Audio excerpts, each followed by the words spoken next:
Hi, Kevin Moloney from the Moloney Method. Today we're going to talk about what's your fighting weight. Your fighting weight is your best weight.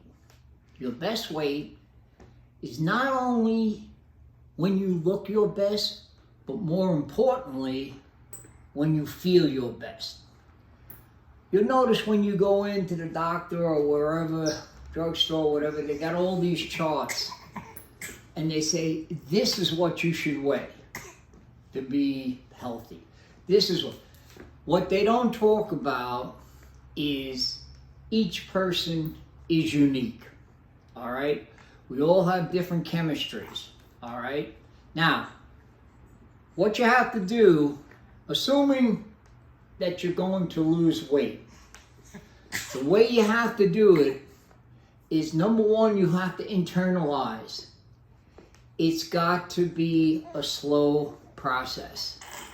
Any quick loss is fake. You got to put that in your brain. Any quick loss is fake. You have to take it down about 1.5 pounds maximum a week.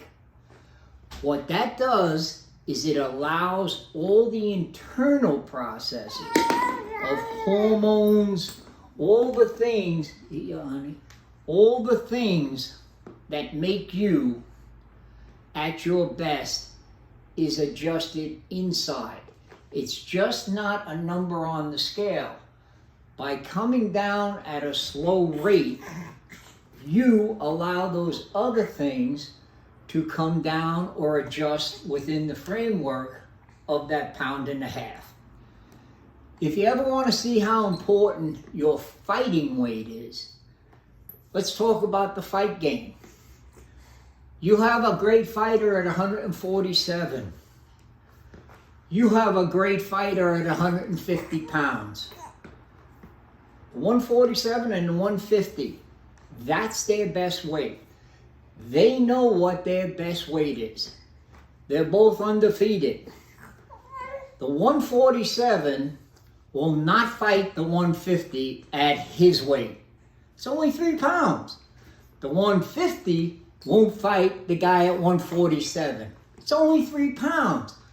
Why? It makes a big difference. The 147, that's his fighting weight. That's when everything's in balance. He's got endurance, speed, agility, power. At 150, the other guy has the same things. If the 150 comes down to 147, he loses something. If the 147 goes up to 150, he loses something. Now, as a person's coming down in weight, he has to observe. And the reason you do it slow is so that your observations are correct, okay? If you do it too quick, you're going to be saying, oh, I feel lousy, geez, I got no energy, whatever. You got to do it slow. As you come down, you measure how you feel, okay? And if you get past the point where you say, you know what, I have been losing slowly, and I have been eating good, but I actually am not feeling better. Then you gotta stay at that weight for a little while and make those observations, okay? Do I wanna go lower, or is this my fighting weight? Because once I get below this number, even though I'm losing slowly, I don't feel the same. I don't have the zest for life.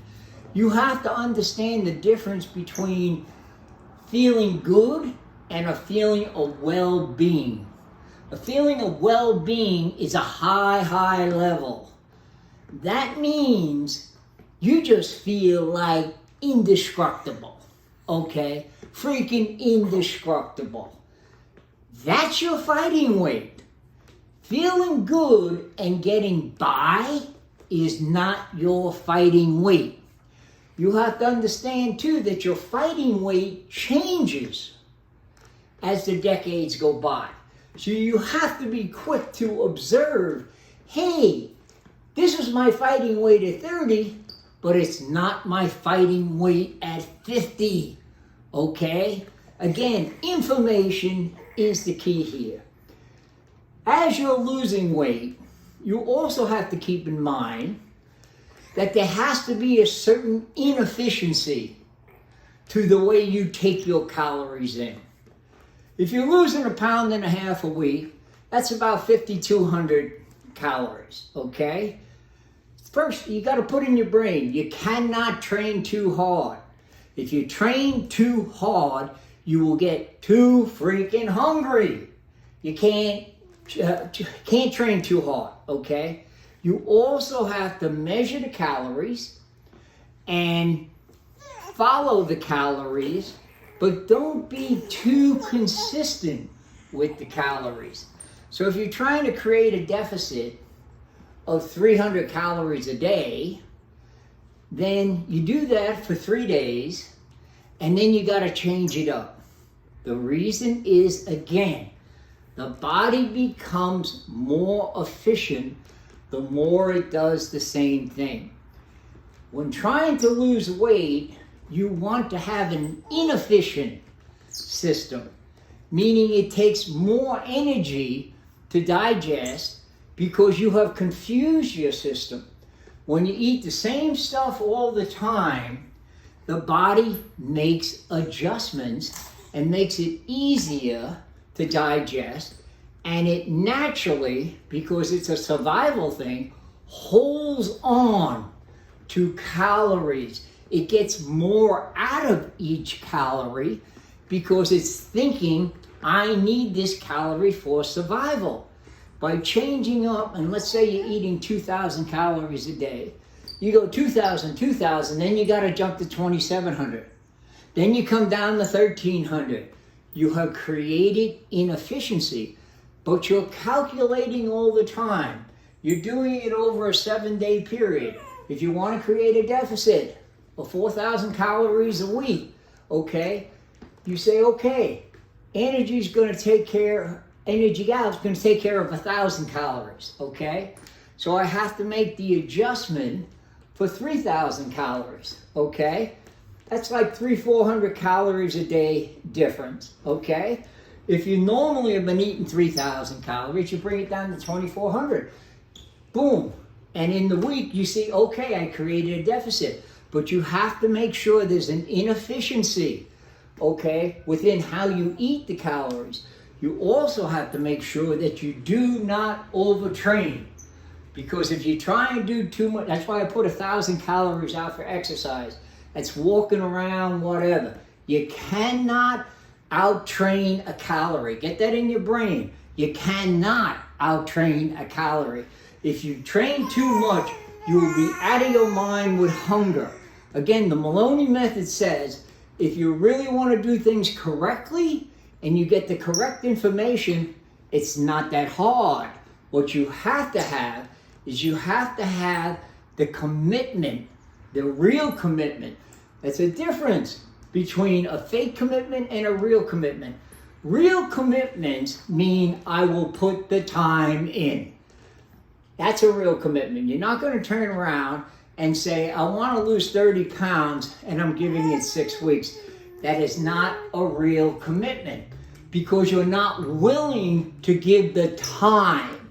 You see, if you're willing to give the time and do it slowly and do it correctly, you have shown integrity in wanting to lose the weight. The other thing you should keep in mind, the slower you lose weight, the better chance you have of keeping that weight off. It's just like muscle.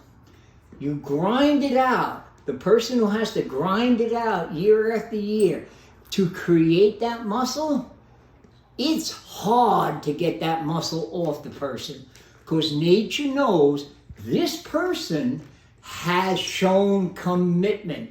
Same thing with weight loss. You try and do it quick. You do one of these cleanse things. You go on the water thing. You're eating pineapple 24 hours a day. You go on all this BS. Nature knows he's a fake. He's not trying to lose weight.